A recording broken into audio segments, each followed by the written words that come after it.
தமிழக மக்களுக்கும் பாதுகாப்பு இல்லை, பிழைப்புக்காக தமிழகத்தை நம்பி வந்தவர்களுக்கும் பாதுகாப்பு இல்லை என்ற சூழலைத்தான் இந்த கபட நாடக திமுக அரசு உருவாக்கி வைத்திருக்கிறது என தமிழக தலைவர் விஜய் கூறியுள்ளார்.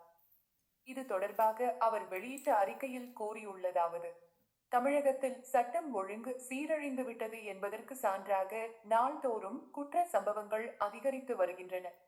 தலைநகர் சென்னையில் அடுத்தடுத்த பாலியல் வன்கொடுமை சம்பவங்களால் தமிழகமே அதிர்ச்சியில் ஆழ்ந்துள்ளது. சென்னை அடையாறு பகுதியில் காவலாளியாக வேலை பார்த்து வந்த பீகார் மாநிலத்தை சேர்ந்த தொழிலாளியும் அவர் மனைவியும் குழந்தையும் படுகொலை செய்யப்பட்ட சம்பவமும், நந்தனத்தில் அரசு கல்லூரி கேண்டீனில் பணிபுரிந்த இளம்பெண் பாலியல் வன்முறைக்கு உள்ளாக்கப்பட்ட சம்பவமும் பெரும் அதிர்ச்சியையும் வேதனையையும் அளிக்கின்றன. இச்சம்பவங்கள் கடும் கண்டனத்திற்கு உரியவை. தமிழக மக்களுக்கும் பாதுகாப்பு இல்லை, பிழைப்புக்காக தமிழகத்தை நம்பி வந்தவர்களுக்கும் பாதுகாப்பு இல்லை என்ற சூழலைத்தான் இந்த கபட நாடக திமுக அரசு உருவாக்கி வைத்திருக்கிறது. கொள்ளை அடிப்பதில் மட்டுமே கவனம் செலுத்துவதால் பெண்கள், குழந்தைகளுக்கு எதிரான குற்ற செயல்களை தடுப்பதிலும் சட்டம் ஒழுங்கை காப்பதிலும் இந்த ஆட்சியாளர்கள் கவனம் செலுத்துவதில்லை. இதனால்தான் கல்வி நிறுவனங்களிலும் பெண்களுக்கு எதிரான பாலியல் வன்கொடுமை சம்பவங்கள் அதிகரிக்கின்றன.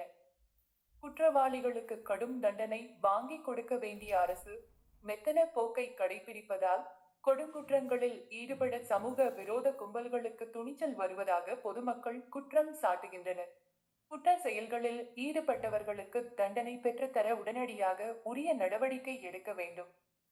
ஆனால் முதல்வர் கொஞ்சம் கூட மனசாட்சியே இல்லாமல் பெண்களுக்கு பாதுகாப்பான மாநிலம் தமிழகம் என்றும், எந்த கொம்பனாலும் குறை சொல்ல முடியாத ஆட்சி என்றும் வாய்கூசாமல் பொய்யையே திரும்ப திரும்ப கூறி வருகிறார்.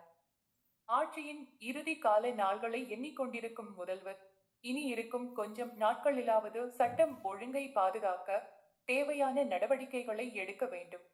மக்களுக்கு எதிரான, மக்களுக்கு கொஞ்சமும் பாதுகாப்பே இல்லாத இந்த வெற்ற விளம்பர மாடல் ஆட்சிக்கு முடிவுரை எழுத தமிழக மக்கள் தயாராகிவிட்டார்கள்.